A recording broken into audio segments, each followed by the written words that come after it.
नमस्कार, मेरा नाम डॉक्टर वैशाली झामरे है। मैं एक ऑन्कोप्लास्टिक ब्रेस्ट कैंसर सर्जन हूँ।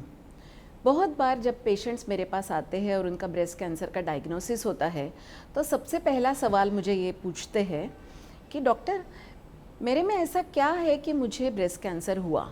मैं तो बहुत अच्छा खाना खाती हूँ, मेरी लाइफस्टाइल भी काफ़ी हेल्दी है और मेरे परिवार में भी किसी को कैंसर नहीं है, तो मुझे ही क्यों हुआ? बहुत बार इसका जवाब मैं दे नहीं पाती हूँ, क्योंकि ब्रेस्ट कैंसर में एक महिला होना यही एक अहम इम्पॉर्टेंट रिस्क फैक्टर है। एक महिला होने के नाते हमारे शरीर के अंदर जो ओवरी से ईस्ट्रोजन हार्मोन्स निकलते हैं, यही एक सबसे बड़ा रिस्क फैक्टर है जिसकी वजह से महिलाओं को ब्रेस्ट कैंसर होता है। इसका मतलब ये है क्या कि पुरुषों में ब्रेस्ट कैंसर नहीं होता? नहीं, ऐसा नहीं है। पुरुषों में भी ब्रेस्ट कैंसर होता है, लेकिन पुरुषों में और महिलाओं में ब्रेस्ट कैंसर होने वाला जो प्रमाण है उसका रेशो है 1%। यानी अगर 100 महिलाओं को ब्रेस्ट कैंसर हो रहा है तो उसके पीछे केवल एक पुरुष को ब्रेस्ट कैंसर होता है।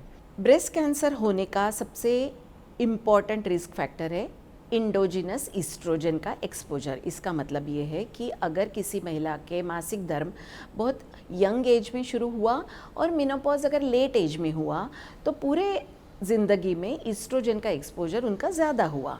या किसी महिला में अगर पहला बच्चा बहुत लेट एज में हुआ तो उसका भी ईस्ट्रोजन का एक्सपोजर ज़्यादा होता है। या कई महिलाएं पोस्ट मेनोपॉजल सिम्टम्स के लिए यानी हॉट फ्लैशेस के लिए या वजाइनल ड्राइनेस के लिए एक्सटर्नल ईस्ट्रोजन की दवाइयाँ खाते हैं, या ईस्ट्रोजन कंटेनिंग कॉन्ट्रासेप्टिव पिल्स का सेवन अगर बहुत लंबे समय तक लिया तो उनका भी ईस्ट्रोजन से एक्सपोजर ज़्यादा होता है। ऐसे महिलाओं में ब्रेस्ट कैंसर होने का रिस्क ज़्यादा होता है। दूसरा एक इम्पॉर्टेंट रिस्क फैक्टर है लाइफस्टाइल। यानी अगर किसी महिलाओं में फ़िज़िकल एक्टिविटी बहुत कम है, अगर वो महिला फ़ैट कंटेनिंग डाइट बहुत ज़्यादा लेती है जिसकी वजह से अगर मोटापा बढ़ रहा है या ओबेसिटी हो रही है, तो ये भी एक ब्रेस्ट कैंसर होने का रिस्क फैक्टर हो सकता है।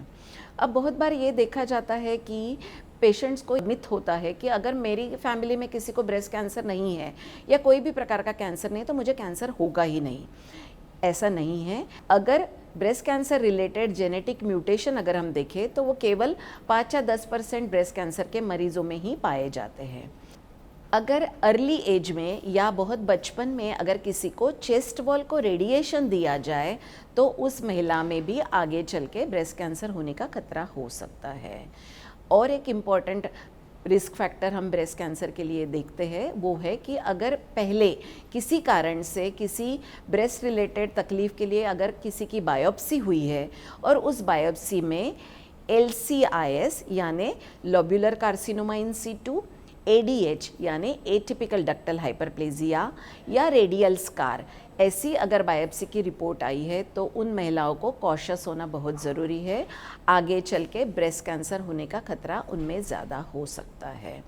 ऐसे अनेक कारण हैं जो हमें कभी कभी पता भी नहीं चलते, जैसे कि एनवायरमेंटल पॉल्यूशन। हमें पता नहीं है कि जिस एनवायरनमेंट में हम सांस ले रहे हैं या जो खाना हम खा रहे हैं उनमें क्या केमिकल्स मिले हैं या क्या एडल्टरेशंस है, जिनकी वजह से आज हमारे देश में और विश्व भर में भी ब्रेस्ट कैंसर का प्रमाण काफ़ी ज़्यादा हो रहा है। Moreover, many young women are actually getting diagnose with breast cancer. So ऐसे कई कारणों की वजह से आज ब्रेस्ट कैंसर का खतरा महिलाओं में ज़्यादा हो रहा है।